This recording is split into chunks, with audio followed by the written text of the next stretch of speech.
আলাইকুম গাইস, কেমন আছেন আপনারা সবাই? আশা করি ভালো আছেন। আমিও ভালো আছি আপনাদের দোয়ায়। চলে আসলাম একটা নতুন ভিডিও নিয়ে। সন্ধ্যাবেলা ভাবতেছি একটু নাস্তা টাস্তা খাবো, তার জন্য একটু নুডলস রান্না করতেছি। নুডলস খাবো। আর আজকে যে বৃষ্টি হয়েছে, যেই পরিমাণে কয়েকদিন ধরে, মানে বৃষ্টিতে পুরো জীবন শেষ। আর বললাম তো যে আমার ননদের বিয়ে গেছে, বিয়েতে অনেক ব্যস্ত ছিলাম। মানে যতটুকু বলছিলাম যে মজা করব, এনজয় করব, তার 3 ভাগের 1 ভাগও করতে পারি নাই, কারণ এত বৃষ্টি হয়েছে। ভালো করে সাজতে পারি নাই, রেডি হইতে পারি নাই, মজা করতে পারি নাই। তারপরেও আল্লাহর রহমতে অনেক মজা করছি, অনেক ভালোই লাগছে। আর দেখেন বিয়ে বাড়িতে আমার ঘর দরের কি অবস্থা হয়েছে, একদম বাজে অবস্থা হয়ে গেছে। আমি পুরো একদম অসুস্থ হয়ে গেছি, মানে আমার একদমই ভালো লাগতেছে না। এখন দেখি আমার সাঙ্গ পাঙ্গর একটু হেল্প করে কিনা। হ্যাঁ, একটু কাজ করে দিবা, একটু ঘরটা গুছায় দাও না বাবা। মাহি মা দে, দিবি না? আমরা তোর কত ভালোবাসি। দে মা, দিবি না? দে একটু, তোর মজা খাওয়াই। আল্লাহ, কি রাজাকার হয়ে গেছিস তুই তোরা। কাজ শুনছো তুমি? হ্যাঁ, আচ্ছা আয়তাগুলোকে একটা শান্তি চুক্তি করি যে আমার গট্টর গুছাই দিব, ঝাড়ু দিয়ে দিব। হ্যাঁ, আমার স্প্রিটের অর্ধেক স্প্রিট আমি হ্যাঁ দিব। আমার স্প্রিটের অর্ধেক স্প্রিট দিব, যেটা কালকে রাইতে তোর মামায় আমার লেগে আনছে।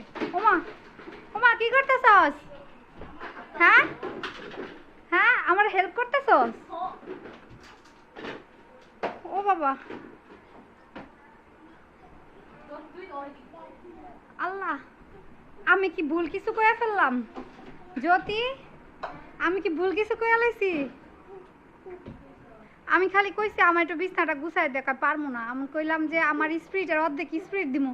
এখন দেখো স্পিরিট বাইরে গেছে কাজের। আরে আমারে ভালোবাসে না, আমার স্পিরিটরে ভালোবাসে।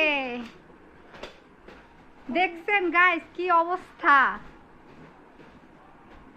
বাবা আস্তে আস্তে। সানিমের স্পিরিট দেখছেন গাইস?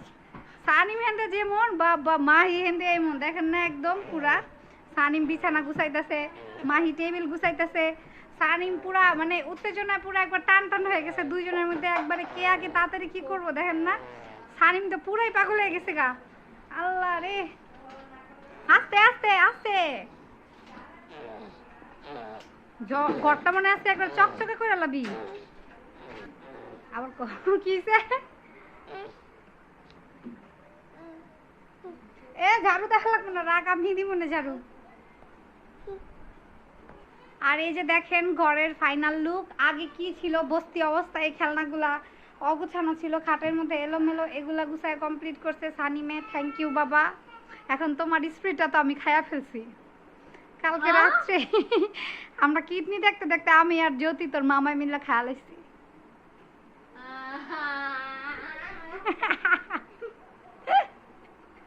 জ্যোতি, কালকে তুই আর তোর মামায় আমি মিলানো স্পিডটা খেয়া লাইছি কিডনি নাটক দেখতে দেখতে। ওই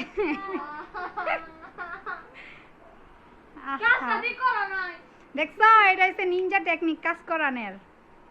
আপনারাও যদি এরকম ভাবে কাজ করাইতে চান তাহলে আমার নিনজা টেকনিকটা অ্যাপ্লাই করবেন। আর দেখি নুডলসের কি অবস্থা। উফ, এইভাবেই ঘরে এনার্জি না থাকলে কাজ করানো যায়, দেখছেন? আমার সাঙ্গ পাঙ্গরা আমারে ভালোবাসে না, আমার স্পিরিটরে ভালোবাসে।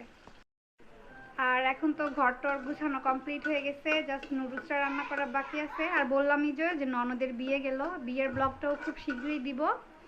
বুঝতেই তো পারতেছেন বাড়িতে বিয়ে গেছে, মেহমান টেহমান, কাজ টাজ অনেক আছে। আর যেই পরিমাণে বৃষ্টি হয়েছে, কালকে দেখাবো যে বৃষ্টিতে আমাদের বাড়ি উঠানের কি অবস্থা হয়েছে।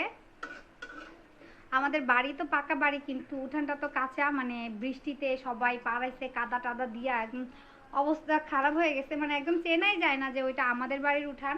কাদা টাদা দিয়ে একদম অবস্থা খারাপ হয়ে গেছে, যেই পরিমাণে বৃষ্টি হয়েছে কয়েকদিন ধরে। আর নুডলস কিন্তু কথা বলতে বলতে আমার ডিমটা ভাজা ভাজা করে ফেলছি। এখন নুডলসগুলো দিয়ে সুন্দর করে নেড়ে চেড়ে নুডলসটা রান্না করব।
দেখতে দেখতে কিন্তু আমার নুডলস রান্না কমপ্লিট হয়ে গেল। এখন আমার সাঙ্গ-পাঙ্গ সবাই মিলে খাবো। আর এই যে এখানে মাশাআল্লাহ আমার তাজ বাবাও কিন্তু খাচ্ছে। ও কিন্তু মানে ওরে আমি বাহিরের খাবার তেমন একটা দিই না, আমি আগেও বলেছি। মানে চেষ্টা করি ঘরেই একটু টুকিটাকি কিছু বানায় দেওয়ার জন্য। মানে খেতে চায় না, তারপরও ওদের সাথে দেখাদেখি খাচ্ছে। আজকের জন্য এই পর্যন্তই। Bye bye.